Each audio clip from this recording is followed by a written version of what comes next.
Malaikan ko pa bang abuso tayo Sunava Laizol aginta Inihinan itol ko'y ganta O anak Di pa na Huya vai bangta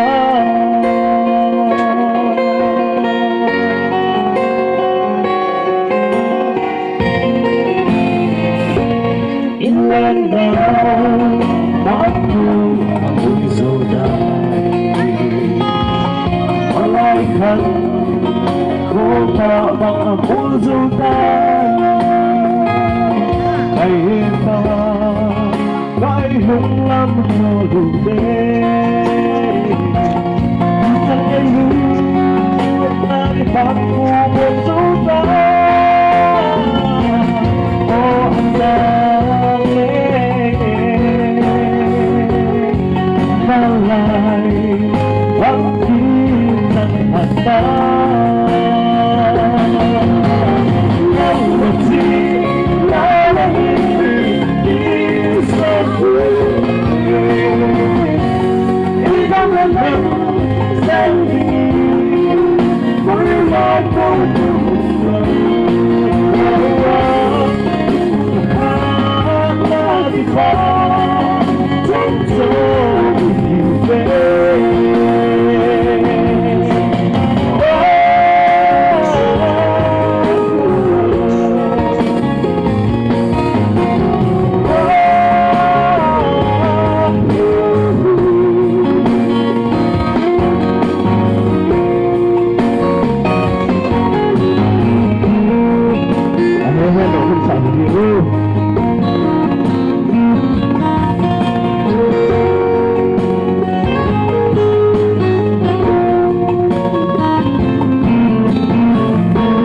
Pagkain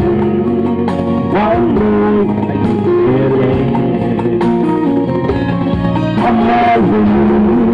Kung saan pagkatile At saan pagkal mabuti Look at him today Sa lesong mungkit at